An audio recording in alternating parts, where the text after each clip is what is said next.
വോട്ടെടുപ്പിന് ശേഷവും കണ്ണൂരിൽ CPM അക്രമം തുടരുന്നു. UDF പിന്തുണയുള്ള പയ്യന്നൂരിലെ സ്വതന്ത്ര സ്ഥാനാർത്ഥി വി കുഞ്ഞികൃഷ്ണന്റെ പയ്യന്നൂർ കാങ്കോൽ കരിങ്കുഴിയിലെ പ്ലോട്ടിന്റെ മതിൽ തകർത്തു. മഴമറയ്ക്ക് തീയിട്ടു.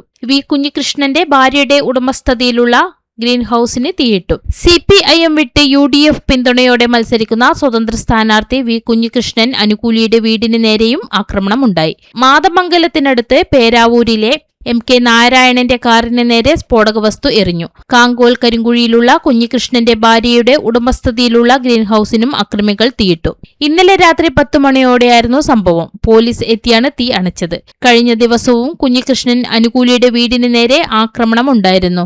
മഹാദേവ ഗ്രാമം സ്വദേശി T പുരുഷോത്തമന്റെ വീടിന് നേരെയാണ് ആക്രമണം ഉണ്ടായത്. വീടിന്റെ ജനൽ അടിച്ചു തകർത്തു. കാറിന് തീയിട്ടു. തീ ആളിക്കത്തുന്നത് കണ്ടാണ് പുരുഷോത്തമനും കുടുംബവും പുറത്തേക്ക് ഇറങ്ങിയത്. തുടർന്ന് തീ അണയ്ക്കാൻ ശ്രമം നടത്തി. ആക്രമണം നടത്തിയത് പ്രദേശത്തെ CPIM പ്രവർത്തകരാണ് എന്നാണ് പുരുഷോത്തമൻ ആരോപിച്ചത്.